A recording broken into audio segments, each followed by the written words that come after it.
hello everybody, and welcome to another exciting episode of Presenting Our Presence. POP, as it's affectionately known, is a vodcast that amplifies the voices of Indigenous people who work at the University of Alberta.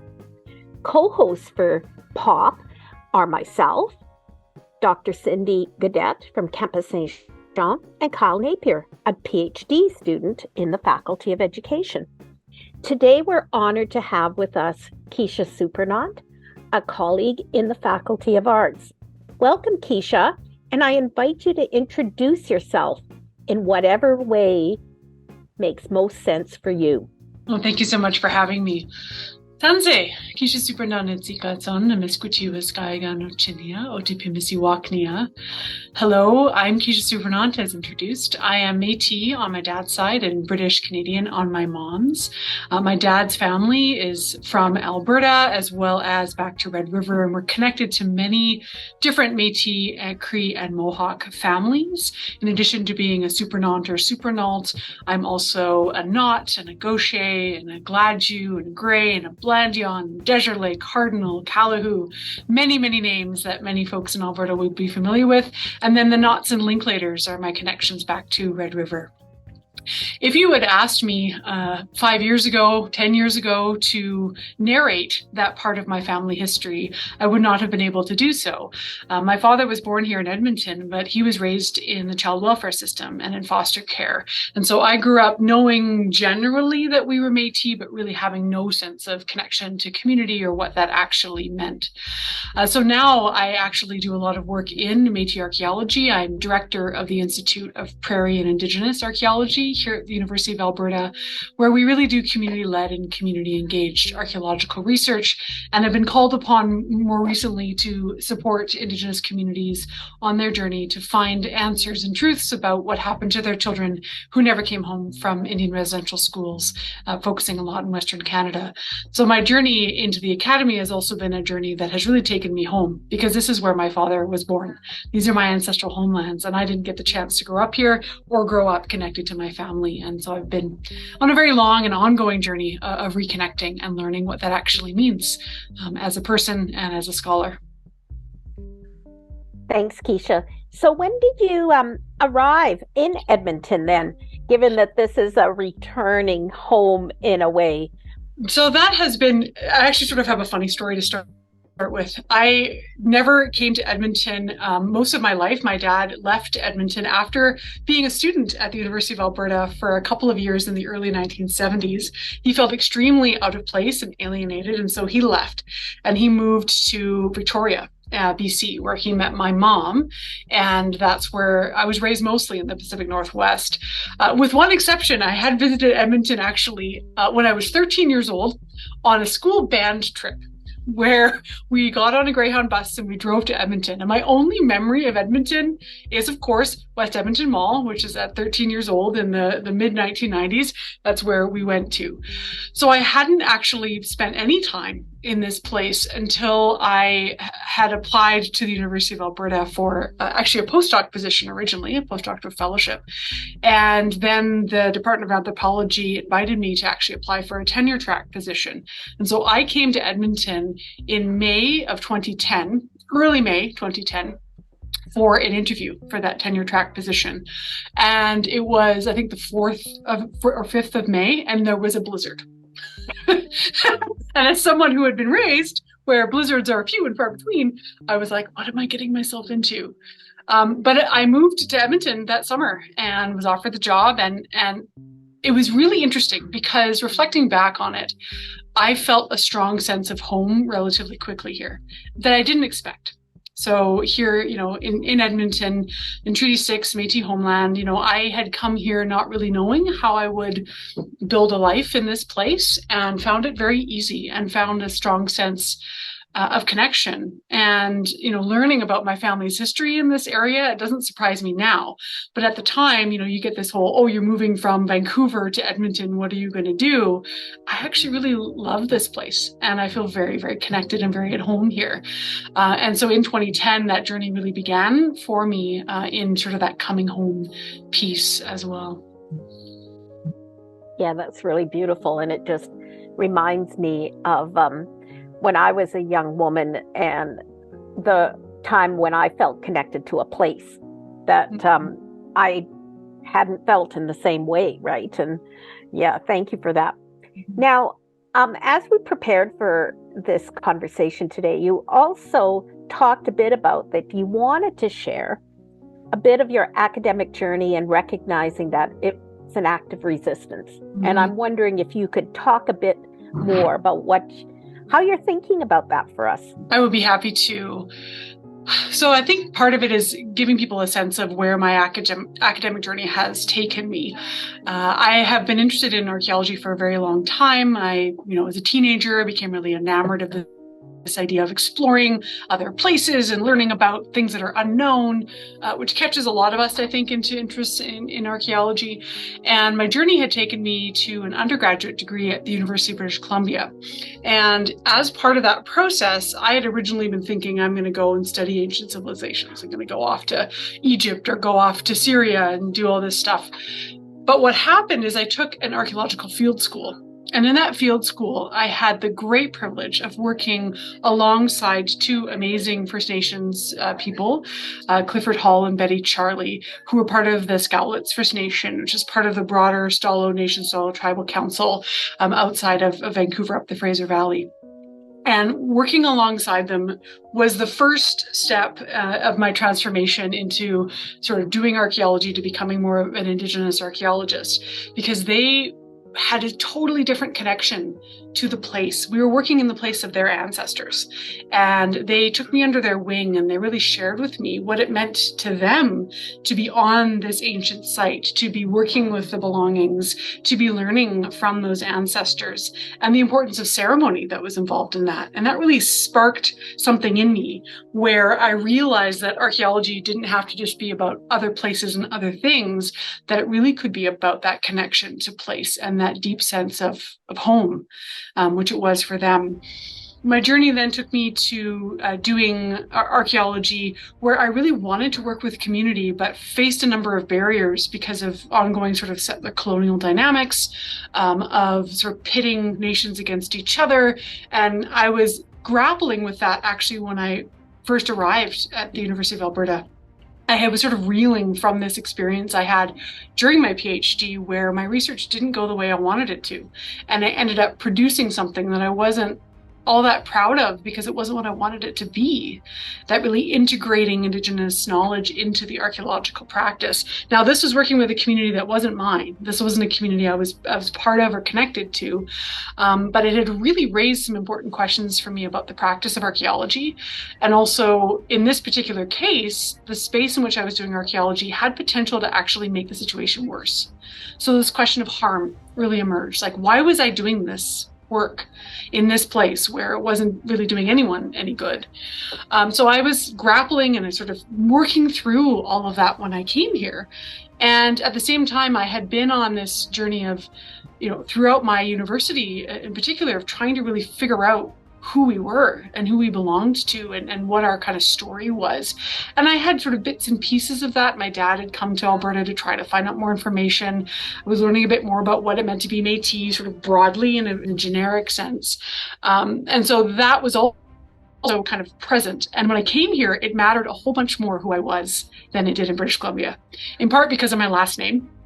And it is something that is recognizable in the Indigenous community. People would ask me, who are you related to Cliff? Or are you related to this person? Or what's your connection to the Supernants? And I didn't have a good answer. And I knew early on I needed to learn that. I needed to figure that one out. So I was sitting in this sort of place of, I don't know quite where this is all going to go. And I'm trying to figure out what those next steps are. And in late 2011, I went to a talk on campus, and it was about Métis history. And I remember just being in that room and having a moment of like, wait a minute. Sort of all those pieces kind of came together. And I said, what about Métis archaeology? Is anyone doing this? Is anyone doing this with the community? What has happened about this? And I started seeking that out. I said, what has been done? I looked at the existing literature, of which there's like very little. And then I also reached out to, through colleagues here at the University of Alberta, like Frank Tuff, and made connections with the Métis National Council, and went and presented to them and said, hey, there's this archaeology thing that I could do. I'd be really interested in working on Métis archaeological sites. What would be interesting to you? What would be useful? And out of that came an interest in really just demonstrating our presence. Right, we think about this presenting our presence, this podcast, and I think about a lot of the work I do in archaeology, sort of presenting Métis presence in place, because we've moved around, we've been dispossessed, we don't have always those recognized connections. We have them in our families, but they're not always recognized, those connections to place. So out of that emerged the Exploring Métis Identity Through Archaeology project, or the AMITA project. And this also became an entryway into community for me. So I started with sort of that sense of this work is really interesting. There's a lot of enthusiasm about it, but it also took me into community. And I, in fact, met my first close relative while I was presenting about some work that we had done near the Buffalo Lake Métis wintering site, which is east of Red Deer, not to be confused with the Métis settlement, which is a totally different Buffalo Lake. But I was presenting that work to the Métis Nation of Alberta Assembly in 2014. And I was introduced to my grandmother's cousin, Cliff, who was a very prominent member of the Métis Society in Alberta, Métis Nation, and very connected to community. And we spent the first 2.5 hours of our acquaintance just narrating how we were connected. So I told him who my grandmother was, and then he told me family stories about who we were and who we were connected to. Because I had done a bit of paperwork, but it wasn't the same. I could look at a list, but that's not the same thing as hearing about where we were and what we had been doing. The other challenge, I think, for me is that as I was reconnecting, there was a sense of, what right do I have? Right? I'm white passing. I grew up in an environment where I didn't face a lot of the same kinds of barriers and challenges that my cousins now I know did. Although I did see how my father was treated, and he doesn't look like me. He's a lot more kind of visibly, quote unquote, Indigenous, and he experienced racism at a different level than I did. But I always had this sense of I didn't grow up connected. What right do I have to say I'm Métis or to do this work? There was that sense of insecurity. And that was with me for a long time. But once I sat down with my relatives, I realized kind of two things. One is that I was not alone in having the experiences that I had, and that many members of my family were affected by the child welfare system in a variety of ways. Many were disconnected. Even if they grew up in the same place as their relatives, they didn't really have a sense of belonging to community. And the second thing, and the most important thing that I realized, is it wasn't my fault. And this was a very powerful thing for me to recognize, that I didn't choose to be disconnected, and neither did my father. He was taken at birth. He had no choice. But I could choose to come home. I could choose to do that hard and often very difficult work of coming back to community and coming back into reweaving those relations. And so for me, because my research journey, my scholarly journey, was a core part of that reweaving of relations, or at least starting the process of reweaving those relations, they are part of my resistance to colonialism. Because if I hadn't come home and I hadn't started this long lifetime journey of reconnecting, then it could easily be forgotten in my family. We'd just be colonized, just continue as if we were like all other non-Indigenous Canadians. And I refuse. I refuse to let my daughter grow up in the same way that I did, having no sense of her connection to the histories, the vibrant and amazing histories of our families, and the role that we played in this place and in so many other places. So when I say my research is resistance, it's resistance in a broad sense of wanting to present our presence, wanting to counter the narratives of our disappearance and our dispossession, right? Métis people, we're still here. We have deep connection to place, but it's also very personal in that it's my family. I'm telling my family's stories. And that has become really a powerful part of the work that I do to ensure that we don't forget in the future either, to make sure that our presence is here and known in my family and known to the broader world.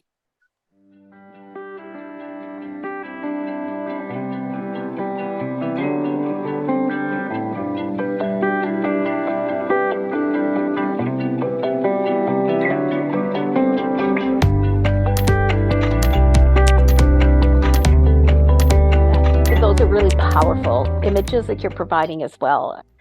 But I'm thinking about the stories that your dad shared with you and even your mother and her family. And what are the ways that they're making sense of the stories that you're learning about the Métis family? This is an important question. It's been an interesting journey for me in how my family on my dad and my mom's side have responded to my journey back. One of the things that I've encountered is sometimes a struggle with a perception that I'm giving more attention to the Métis side of my family than I am to the British Canadian side. But how I tend to respond to that is, well, I grew up with that. I knew my mom's parents. I knew where we came from. I had heard the stories. I spent time with my grandparents growing up. I knew where we came from and the experience that my family had through my mom. And I grew up with that. I also grew up sort of being perceived that way. And being encountered that way, often quite closely associated with my mother and my mother's family, which of course I'm proud of and engaged with as well. But I didn't need to learn about that side of the family. And on the Métis side, it wasn't known in my immediate family. And so therefore it was that seeking out of the story that was a gap in my understanding of who I was and who my family was that was filled on the one side, but empty really on the other one. And that was part of how I've sort of negotiated through some of that conversation. At the same time, I think my family's had different kinds of responses, and both in terms of my immediate family, but also the relatives with whom I've connected. Because nobody knew about my dad. He was the first child that my grandmother had. She was 19. And then she ended up having 9 additional children with 3 additional partners. And none of them knew that my dad was even around. And he's the eldest, right? He's the eldest. So navigating coming back, and because I now know a lot of my aunts and uncles and cousins, and introducing him to them, it was a journey. It was difficult at times because they were trying to make sense of their own history and their relationship to him, and then their mother, who when I had reconnected had relatively recently passed away. So I never got to meet her, unfortunately. But then she wasn't also there to ask questions and try to get a sense of filling some of those gaps. Right? It was sort of left silent in a lot of ways. I think that more so than my father, I feel a strong connection to the Métis community and to our families. I think it's a place where he recognizes it, and he, was glad to meet some of his siblings, but it's not really changed how he is in the world in the same way that it has for me and the kind of commitments I have to community. So it's not even so much that I change, it's that my orientation has changed, and that a lot of the work I do has the community in mind, right? Which to me is a part of being a good relation. Like if I am to say I am part of the Métis community, I have to be a good relation to that community, and my work needs to be informed by that relation. And I think for other parts of my family, it's not been quite that. It's like, oh, interesting. And then on they kind of go with their lives. But it's not that for me. It's really a core part of who I am and how I understand myself. And then how I'm also bringing up my Métis daughter in terms of how she understands herself in relation to all of her ancestors, but particularly in the ones that otherwise could be forgotten, which is the Métis side. The immediate family, the larger family, and there were all of these untold stories. Mm-hmm. And in a way, you connecting has made visible those untold stories, mm-hmm. right? And finding the space to appreciate and recognize the decisions that were made at the time, your grandmother, whoever else she might have known, right? Yeah. To remember those decisions with love as well, and not be angry or not, but is to find that space, which is sometimes a hard journey to be on. It really can be. I found it's also interesting for me to reflect on the generations in terms of how I've connected with or how they've responded to this journey of reconnecting, because I find that my father's generation in particular is where a lot was lost in my family. and not just in my aunts and uncles, but others of that generation. Language, for example. So my uncles and aunts talk about growing up hearing a lot of Cree spoken, because my family primarily spoke Cree, but never speaking it themselves, never being taught, right? And then the impacts of the child welfare system are most pronounced in that generation. Whereas my generation, so their children, many of us are trying to come back. Many of us are kind of on that. So I have a couple of cousins that I'm quite connected to who are actively working to kind of re-engage and reclaim in different ways. But we sort of share that need almost to kind of reclaim a lot of what our parents and parents' generation was sort of taken or lost for choices that people made and are understandable in the context of the time. But for us is like seeing that loss and wanting to try to do what we can to bring a lot of that back. So in the space of decolonizing archaeology and your own role, you brought up themes of protocol, ceremony, relationality, and coming home. Can you describe to me how those themes are related to the potential unmarked graves? Mm-hmm.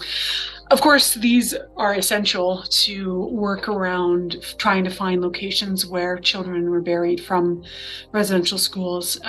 This has, of course, been a really big issue that communities have been wanting to have addressed for a very, very long time. But over the last 2 years in particular, there has been this increased attention. But what that has meant is that the need for people like me to come in and provide that technical advice and assistance has just significantly increased. But this is also where a lot of my other practices and the work that I've done previously are so important. So protocol and ceremony are always important when we do archaeology with Indigenous communities or on Indigenous lands, but they are paramount when we are dealing with ancestors and the spirits of ancestors, especially these little ones, but also for the community members who are experiencing all of the emotions and pain and anger that has been brought again to the surface through the finding of these places. So we always follow community lead in all the work that we do around, and I say we because I work with a whole team here at the Institute around this work, around what ceremonies and protocols are necessary. And as much as possible, I ask that our team be included because there is need for ceremony and community, but this is hard, heartbreaking work. This is work that weighs upon your spirit, weighs upon your heart, and we need that support from community in terms of the ceremony. We need those elders to lift the pipe and for us to be part of that if we can. We smudge all the time when we're doing this work. We smudge ourselves, we smudge the equipment, or if there's another practice that the community has to decolonizing our practice. So one of the things around decolonizing archaeological practice is really recognizing and upholding Indigenous rights to our own cultural heritage.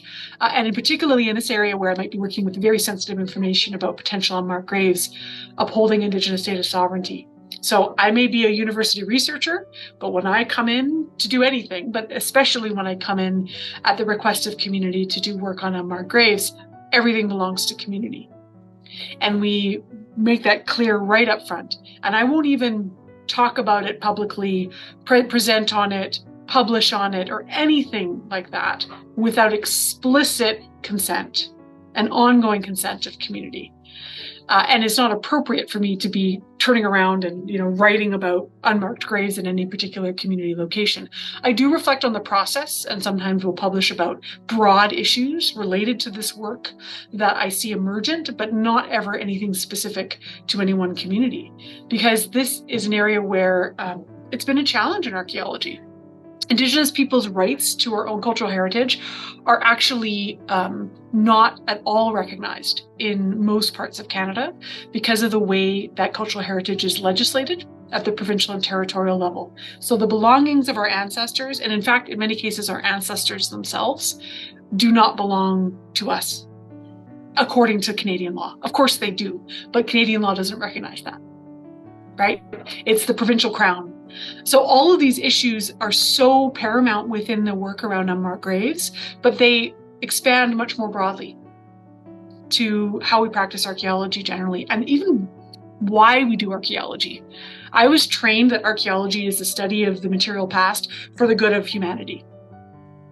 But in Canada, most archaeology happens on Indigenous places and done by non-Indigenous archaeologists. So what gives them the right to tell our stories, right? It was barely discussed when I was an undergrad. And even still, it's sort of like an ethics module within a course, but it's less at the kind of core of what we do. And so I'm really interested in how we can imagine archaeology as sort of a set of tools that communities can make use of for things that they're interested in learning about, or for urgent issues where, like with the unmarked graves, they're really trying to find information and trying to find truth that they can help communicate to non-Indigenous people about what actually happened, right? The unmarked graves work is not proving anything, but sometimes the type of evidence we collect can support survivors and support communities to demonstrate what they already know to be true, which is that children died in, large numbers, and that their places of burial are not acknowledged, recognized, or cared for. Oh, and thank you for answering that question. I know it's not an emotionally easy question. How do you tend to your own spirit? Yeah. And I'm asking this in consideration of future Métis archaeologists or archaeologists to be, or future Indigenous archaeologists and archaeologists to be, is that this is spiritually demanding work. I know in work with my nation, when we were doing ground truthing and rematriation, that we found unmarked graves of my ancestors, and that was a really spiritually heavy process that needed to be bound in protocol. And that all said is, how do you take care of yourself at the end of the day, and how do you tend to your own spirit and ceremony?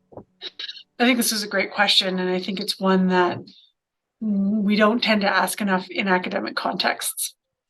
And I see that just in sort of my own experience and my own training of, people didn't ask questions about spirit or even about heart when I was sort of being trained and disciplined into being an archaeologist. But it has become, again, essential. For me, with the work on unmarked graves, I too find my ancestors, most of the communities which I work directly with, I'm related to in some form, that I have some sort of family connection, and sometimes closer than others. And in one of the records, we found one of my grandmother's first cousins in burial records, right? And he was a boy.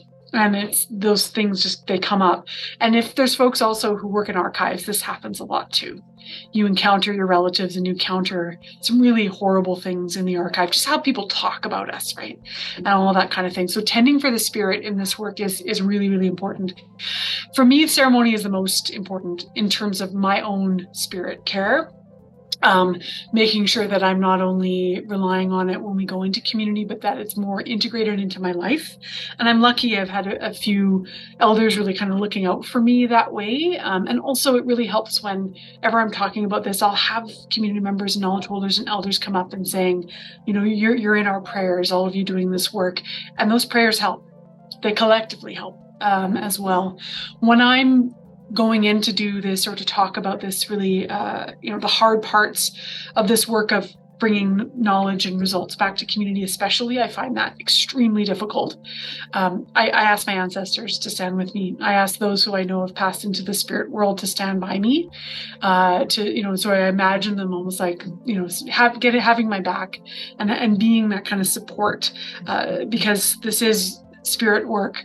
I also feel very called to do this work, and that it brings to bear all the things that brings to bear my gifts, the areas that I've been lucky enough and been blessed enough to have particular gifts. This work makes use of them, and because of that, there's a strong sense of alignment with a sense of purpose, and that helps in the days where it's hard, remembering why I'm doing this and that the ancestors are supporting me to do this. The other way I care for my spirit is in the joyful parts of my work that are not unmarked graves. I had never intended to work with ancestors and with human remains or anything that archaeologists do. I actually studiously avoided that because it was too much. It was too spiritually draining.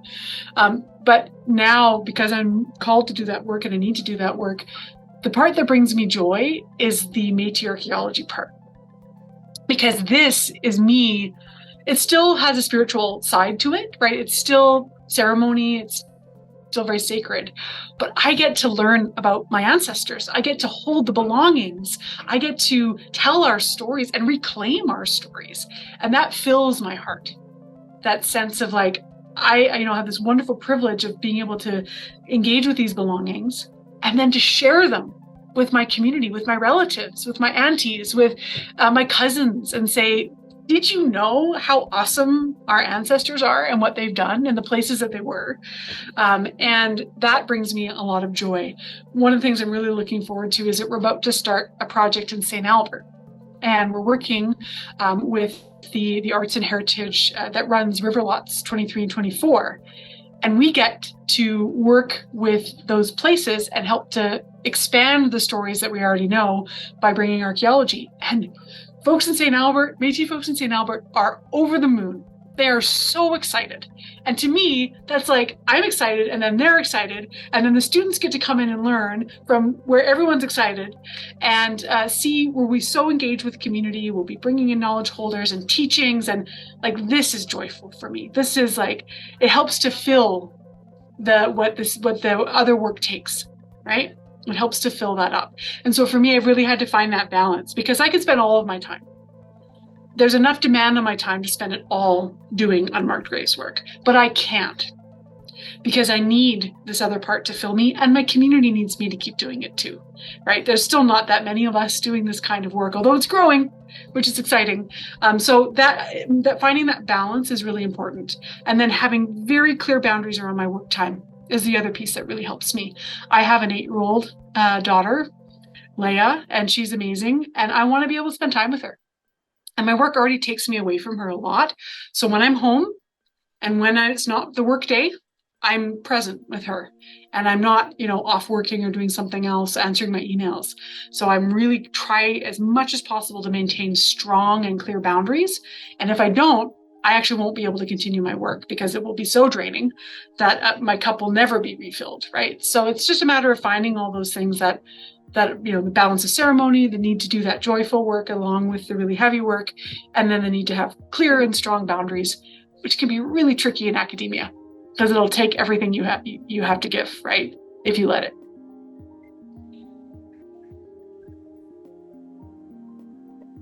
Yeah, and Kisha, I'm just giggling at that last one, because of course the brain doesn't turn off. So, so the spirit, and you have clearly described how you support yourself, right, in this really important work and this heart work. And the brain also continues to work. But it's been such an honor to be with you today and to learn more about your work and the way in which you see your work and your living as an act of resistance against settler colonialism. And I'm going to invite you to wrap up our session today with any final words that you would like to share with the audience. Mm-hmm. It's been wonderful being in conversation around this, and I care very deeply about my work, and I care very deeply about the community, both in terms of my community, my Indigenous relatives, but also I care a lot about the academic community. I think there's a lot of value in the work that we do when it's supported and when it's connected in ethical and heart-centered kinds of ways. I had the great privilege of working on a book called Archaeology of the Heart, which is about heart-centered practice, because I think we need so much more heart in every academic space. And we're taught not to have our hearts here, to only come with our minds. And that's such a disservice to ourselves, but also to knowledge. The heart knows many things that the brain can't. Right? And the spirit knows many things that the brain can't. And we need to make that kind of space. But at the heart of why I do this is for the 7 generations to come. Right? I was almost completely disconnected from the 7 generations before me. And I now can trace my Métis family back 6, at least, in most cases, sometimes 7. I can see that lineage and the many, many Métis relatives that I have on that side. And I take that privilege of learning and engaging with them, and I think about what's to come. Because there's many things in my lifetime that I won't see come to fruition. It's just The nature of change is slow. The transformative change is hard. But even in the time since I've been here at the University of Alberta, almost 13 years now, I've seen real change, right? It's slow, but it's happening. And so for me, I continue to do this work in the hope that the next generation of scholars, of Métis people, of Indigenous people broadly, will be able to live in a different kind of world, and then the generations after them. So all of it comes back at the end of the day to watching my daughter learn to jig, and watching her be proud to be Métis, and watching that next generation of students reorient their whole understanding of what archaeology is to be about community driven, in service of community questions. And that gives me hope. And that just shows me what the future might hold. And when the work is hard, I come back to that. What do I want for them? Thank you, Kisha. That's a really beautiful way to end today's session. I want to thank Dr. Janice Cindy Gadet and Kyle Napier for all the support. And thank you again, Kisha, for sharing your journey and for spending the time with us today. Mm-hmm. And to the POP listeners, we look forward to the next episode. Take good care. Hi. Thanks, everyone.